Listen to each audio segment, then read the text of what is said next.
Final segment of the show. The topic is the capital punishment issue in the state of Tennessee, and we have with us to talk about the capital punishment Attorney Larry Woods. And of course, Attorney Woods, you've given us excellent information about the death penalty, not only nationally, but in the state of Tennessee. And let's allow you to continue that conversation over the last 5.5 or 6 minutes that we have here. Thank you, Dr. Haney. And as I was saying to you a moment ago off camera, you know, it's difficult to pack everything in this excellent show. I'm more used to teaching my classes at Tennessee State University where I get an hour, so I am condensing some of this and leaving some things out. But it's an important subject, important for everyone. A lot of our tax money in Tennessee goes into this to pay the prosecutors and the courts, and oftentimes the appointed lawyers or public defenders who defend it. And these 100+ cases that we have on death row in Tennessee require an immense amount of time, money, effort, because we want to make sure that we do it right. There's a large probability, even though I'm a defense lawyer and I've been opposed to this in my professional practice, there's a distinct possibility that Tennessee will probably have executions in the near future. Some of these cases that are 15 and 20 years old on death row are working through their final stages of appeal. As I said a moment ago, several of the Memphis cases have been reversed. One out of Chattanooga, the Cozzolino case, was reversed. Those people, some of them are off death row or starting over. But there are also a couple of cases where the federal judges have upheld the imposition of the death penalty. And when those appeals are finished, unless a higher court does something, there will be execution. Both cases are out of West Tennessee, one out of Memphis, one out of Weakley County. One case involved the murder of a young child. The other case involved the murder of a police officer. And in each of those cases, the Federal Court of Appeals, situated in Cincinnati, that governs all cases out of Tennessee, has held that the death penalty in each of those cases, has upheld the death penalty in each of those cases. One case has asked for rehearing before that Federal Court of Appeals. Those kind of rehearings are rarely granted, but we don't know whether it will be in this important a case or not.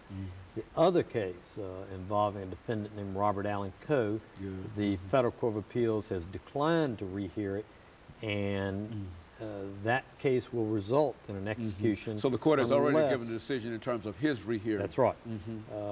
My understanding is that he and his lawyers will now seek a writ of certiorari, an appeal, from the United States Supreme Court. So there'll be another 6-8 months here while we wait to see if the Supreme Court of the United States is going to hear the appeal in that case. If they do not hear it, then the Federal Court of Appeals ruling is final. And the only options left for that defendant would be clemency from Governor Sundquist, or some important new evidence that a court would pay attention to. Both aspects probably unlikely from what I understand about the cases, although you can never predict what a governor is going to do. We had a long tradition in the state of Governor Frank Clement through many terms of office, granting clemency for everyone on death row. But barring those kind of circumstances, Tennessee probably can either look forward to or be repelled by the prospect that we're going to have death penalty executions in this state probably starting next year. And once that gate opens, then there are numerous other cases behind it over the next year or two where the appeals are being exhausted. And so with 100 men on death row now, there has to be a large number that's behind those two that would face that. And so it's, as a matter of fact, that is generally the trend when states start. That's why we find Florida is that why we find Florida and Virginia and Texas, as I'm sure you've paid attention, have greatly accelerated their pace of executions over the last 10 or 12 years. They now execute, between those 3 states, they probably execute around 60 people a year. And Tennessee's not going to approach that level. Fortunately, our crime problem's not that nearly that bad in Tennessee. And frankly, probably half the cases on death row in Tennessee will be reversed. The national average is 2/3 of the cases will be reversed. In the last couple of years, it's been 1/3. So my guess would be 40–50% of the cases in Tennessee will be reversed and not result in the death penalty. Well, what do you think over the last minute and 30 seconds that we have here, Dr. Woods, what do you think about a moratorium on death penalty again. Do you think that there's a possibility that that could happen? I would again? urge that there be one. There are too many cases where too many doubts have been raised, too many cases where appropriate, proper lawyers were not appointed. But politically, I don't believe that's going to happen. 30 years ago when we had a moratorium, the majority of the public opposed the death penalty. Nowadays, it's certainly consistent that 60, 70% favor the death penalty. Is that the information? Somewhere in that range with the Gallup poll. So with those kind of numbers, the politicians, I don't believe, are going to permit a moratorium. What would, from a legal point of view, I mean, how was that accomplished the first time? Primarily through lawsuits brought by the NAACP Legal Defense Fund, working through Thurgood Marshall and his lawyers that worked with him. So it's something the Supreme Court has to do?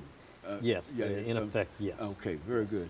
And Dr. Woods, over the last half minute that we have here, let me thank you for coming by and giving us that excellent information about capital punishment in Tennessee and at least preparing us to have some kind of idea in terms of what it takes and the whole process of carrying a man from whatever murder he might commit to the death penalty. We certainly want to thank you for that. And we want to encourage our audience to tune in again next week for another informative edition of Comments. Thank you and good morning.